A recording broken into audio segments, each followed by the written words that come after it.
Hello everyone, स्वागत है आप सभी का हमारे इस यूट्यूब चैनल में जहां हम लोग इन्फॉर्मेटिव वीडियोस लेकर आते हैं।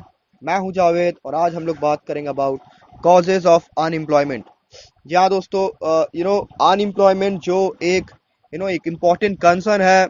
जैसा जैसा हिंदुस्तान में पॉपुलेशन बढ़ती जा रही है, हर चीज़ में देखा जा सकता है कि पोवर्टी, इलिटरेसी, ये कहीं ना कहीं इंटरकनेक्टेड फैक्टर है इसके साथ। आज इस पर्टिकुलर लेक्चर में कॉजेज के बारे में बात करेंगे, और इसके बाद if possible so then particularly जो इफेक्ट्स है अनएम्प्लॉयमेंट को लेकर और उसके जो सॉल्यूशंस होंगे, राइट, पर्टिकुलरली इन इंडिया, उन चीज़ों के बारे में बात करने की कोशिश करेंगे। So have we start this video. Well, ये मैं बता दूं कि ऑब्वियस है दैट अनएम्प्लॉयमेंट सिचुएशन जो है वो कहीं ना कहीं इरप्ट होता जा रहा है with the lapse of time, right. इसका सबसे बड़ा रीजन ये है कि यहाँ पर जो कैपिटलिस्ट है, बड़े बड़े जो कैपिटलिस्ट है, उनके ही हाथ में सारी की सारी कैपिटल है। और यहाँ पर जो ज्यादा जो बड़ा हिस्सा है हिंदुस्तान में किसान और मजदूर का, ये कहीं ना कहीं इनके पास एम्प्लॉयमेंट नहीं होने का बहुत सारे कारण हो सकते हैं। Well, that is another sort of story. Well, it has therefore to be tackled with appropriate measures and on an urgent basis. Well, before हम लोग डिस्कस करें इस बारे में, रिमूविंग जो कंडीशंस होती है टू इरेडिकेट एम्प्लॉयमेंट, यहाँ पर हम लोगों को उसके कॉजेज को समझना बहुत ज़रूरी होगा। इसके मेजर कॉजेज है, फॉर एग्जांपल मैं बता दूं आपको, पहला पॉपुलेशन एक्सप्लोजन। या दोस्तों, मोस्ट फंडामेंटल कॉज जो बड़े पैमाने पर लार्ज स्केल में अनएम्प्लॉयमेंट को कहीं ना कहीं फोस्टर कर रहा है, बढ़ावा दे रहा है, वो है हमारा population explosion, right. High rate of population growth since the early 1950s and the consequent increase in its labor force। मैं आपको बता दूं दोस्तों कि एस्टिमेट किया गया है कि 2.5% annual rate of population growth कहीं ना कहीं बढ़ता जा रहा है। Nearly 4 million person are added to the labour force every year. एक और रीजन बता दे रहा हूँ पॉपुलेशन एक्सप्लोजन को लेकर। देखिए, सबसे बड़ा फैक्टर है यहाँ पर इलिटरेसी वाला। अगर लोगों को आइडिया होगा कि लाइक हमें कितना प्लानिंग करना है फैमिली को लेकर, किस तरीके से हमें आगे बढ़ना है, उसको कैसे उसकी परवरिश करनी है, तो जाहिर सी बात है एक सवाल माइंड में आएगा, हमारी इनकम कितनी है। जब हम अपनी इनकम के बारे में सोचेंगे, राइट, लेकिन ये सोचना फैक्टर कहाँ से आता है? ये आता है हमारे एजुकेशन से, लिटरेसी से। अगर हम सोचने के काबिल होंगे तभी हम इस चीज़ों में रोकथाम कर पाएंगे, राइट। वरना यहाँ पर खास करके जो इलिटरेट पीपल होते हैं, टू बी वेरी फ्रैंक, उनको आइडिया नहीं होता इस बारे में कि फैमिली प्लानिंग नाम की चीज़ क्या होती है। That is more important factor. जैसा कि हमारे हिंदुस्तान में, प्यारे भारत में पॉपुलेशन बढ़ता जा रहा है और कहा जाता है कि आने वाले कुछ 10 साल 15 साल में हम लोग चाइना को भी क्रॉस कर लेंगे, राइट। सो नेक्स्ट जो पॉइंट है दोस्तों उसका, वो है अंडर डेवलपमेंट। या दोस्तों, under development, Indian economy countries to be underdeveloped even as a vast quantity of un utilized and underutilized natural resources are prevailing in the country। वही बात है, lack of technique and scarcity भी कहीं ना कहीं है लोगों को लेकर के। उस रिसोर्सेज जो है उसको किस तरीके से मैक्सिमम तौर पर हम लोग यूटिलाइज कर पाए, राइट। तो यूटिलाइज करने के लिए भी हमारे पास कोई फैक्टर नहीं बनता है। सो ये होता है हमारा under development. So since from its independence, Hindustan एक अंडर डेवलप कंट्री रहा है, लेकिन आज अंडर डेवलप कंट्रीज को नहीं कह सकते हैं। दो अर्बनाइजेशन अब भी यहाँ पर कम है, एक रूरल बेस्ड कंट्री मानी जाती है, एक बड़ा जो हिस्सा है वो रूरल एरिया पर कंसिस्ट करता है, लेकिन फिर भी अंडर डेवलप कंट्री हम लोग नहीं हो सकते। लेकिन हाँ, यहाँ कुछ क्रिटिसिज्म भी है लोगों को लेकर के, अंडर डेवलप कंट्री आखिर क्यों ना है कहे, जहाँ पर पॉवर्टी रेट इतनी ज्यादा है, जहाँ पर लोग भूखा सोते हैं और 2 वक्त की रोटी नसीब नहीं होती है, बेसिक शेल्टर, बेसिक नीड पूरा नहीं कर पाते हैं। तो ये था क्रिटिसिज्म अंडर डेवलपमेंट को लेकर। वेल, अब आता दोस्तों लैक ऑफ एजुकेशन। जी दोस्तों, जैसा कि मैंने बताया कि यू कह सकते हैं कि education is the complete way of life, right? It is the only key for the development of human beings।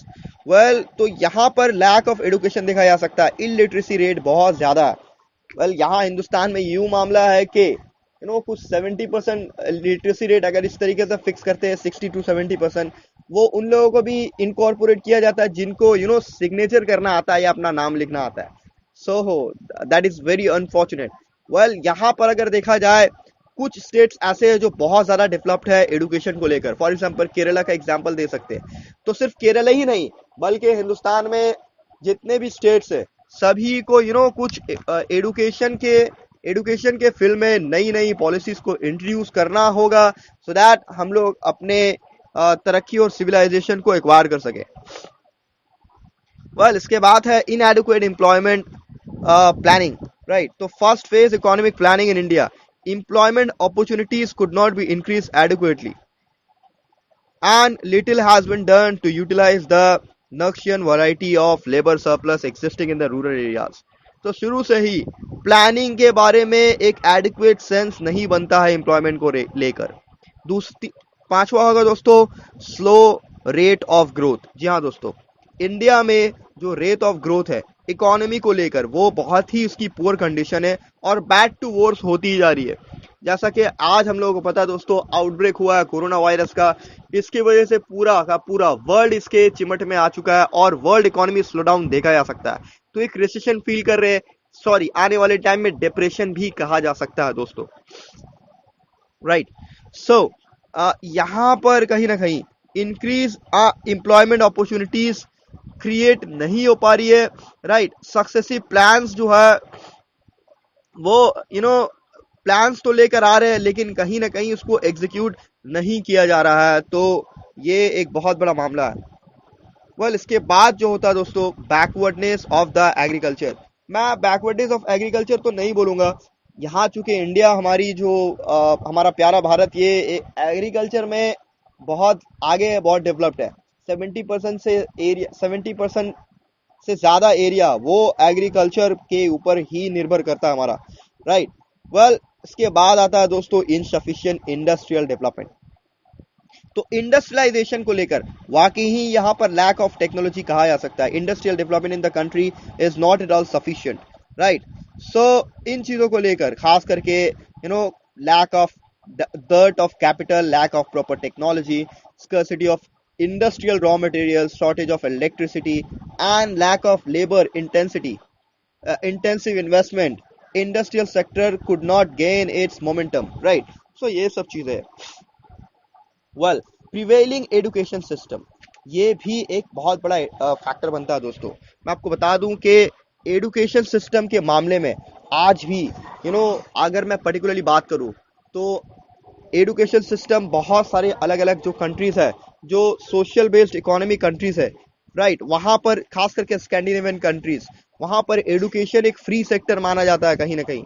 लेकिन हिंदुस्तान में पढ़ाई करने के लिए भी डॉक्टर, अगर आप डॉक्टर बनना चाहते हो या इंजीनियर बनना चाहते हो, तो आपको लाखों लाख रुपया इसके लिए पे करना पड़ेगा। बल्कि बाहर में इसके अलग ही प्रोविजन से बहुत ही छूट दी जाती है, राइट। तो ये एक प्रिविलेज सिस्टम हिंदुस्तान में, इसके ऊपर हम लोगों को गौर करना होगा आने वाले टाइम में। वेल, इसके बाद है lack of skilled and technical training. ये चूंकि एक इंफ्रास्ट्रक्चर ही नहीं है, तो टेक्निकल ट्रेनिंग का तो सवाल ही नहीं बनता दोस्तों। उसके बाद आता है दोस्तों डिफेक्टिव एजुकेशन। ये भी टू सम एक्सटेंट वही स्कैर्सिटी और लैक के सेंस को बाहर का सामने लाता है। हमारा जो day to day education system है, वो कहीं ना कहीं क्लासरूम तक ही लिमिटेड रहता है, क्लास ओरिएंटेड ही मामला होता है। प्रैक्टिकल वर्ल्ड में जिस तरीके से फॉरेन में जिन चीज़ों को बताई जाती है, सिखाई जाती है, वैसी फैसिलिटीज हमारे हिंदुस्तान में अब तक नहीं है। वेल, अगर है भी तो कुछ गुने चुने जगह पर है, और उनका फायदा प्रिविलेज कम्युनिटीज और बड़े कम्युनिटीज ही उठा पाते हैं, राइट। अनप्रिविलेज कम्युनिटीज को इसका फायदा नहीं मिलता है। Well, lack of transport and communication, ये भी इस इंफ्रास्ट्रक्चर के लिए भी भारत सरकार इस बारे में सोच विचार कर रही है कहीं ना कहीं। यूथ अनएम्प्लॉयमेंट इन इंडिया, ये सबसे बड़ी प्रॉब्लम है। यहाँ पर एक बड़ा जो तबका है जवानों को लेकर, यूथ को लेकर, ये कहीं ना कहीं बेरोजगार बैठे हुए हैं। तो यहाँ पर उनकी रोजी रोटी को लेकर कहीं ना कहीं एक बहुत बड़ा मामला उभर कर सामने आता है, राइट। सो एक और जो फैक्टर है जो यहाँ पर मेंशन नहीं है, फिर मैं आपको बता देता हूँ, वो होता है दोस्तों करप्शन। या दोस्तों, हर चीज के पीछे करप्शन एक बहुत ही इंपॉर्टेंट फैक्टर है। करप्शन हिंदुस्तान में भी एक इंपॉर्टेंट रोल प्ले करता है अनएम्प्लॉयमेंट को बढ़ाने में। जो डिजर्विंग कैंडिडेट्स होते हैं अक्सर उनको डिप्राइव कर दिया जाता है, एंड जो समटाइम्स ऐसा भी होता है कि जो अनडिजर्विंग कैंडिडेट्स है उनको अपॉइंट किया जाता है। पैसे की कहा जा सकता है कि पैसा का बोलबाला है इन चीजों को लेकर हर सेक्टर में। तो हम लोगों को to be very honest corruption के बारे में भी सोचना होगा इन एवरी सेक्टर। वेल ये सब तो कुछ कॉजेस थी। एफेक्ट्स के बारे में बात करेंगे ऑफ अनएम्प्लॉयमेंट। इंडिया के इकोनॉमिकली एक स्ट्रेस में ला रहा है, इसको मेंटल स्ट्रेस को क्रिएट कर रहा है, राइट। डिक्रीज कर रहा है डिमांड फॉर कंज्यूमेबल्स। उसके बाद सोसाइटल अनरेस्ट को क्रिएट कर रहा है। Unable to repay loans and due expenses, ये भी बहुत बड़ा रीजन है। आज देखिए बहुत बड़ी बड़ी कंपनी जो है, जैसे यस बैंक बहुत सारे जगह पर लोन देकर रखी थी, लेकिन क्या हुआ अल्टीमेटली उसको कहीं ना कहीं डेफिसिट देखना पड़ा, डेफिसिट रेट देखना पड़ा, एंड वो बैंक डूबते डूबते बच गया।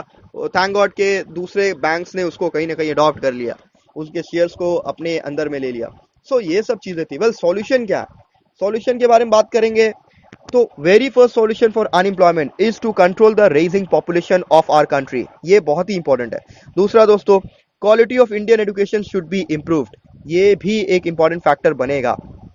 उसके बाद also today's youth should join the institute और select the course where proper training is given and the course is per the current industry requirements. एक बात और दोस्तों, आने वाले जनरेशन में पॉलिटिकल जो एक अलग स्ट्रक्चर है पॉलिटिकली, लोगों पढ़े लिखे जो लोग हैं उनको उभर कर सामने आएगा।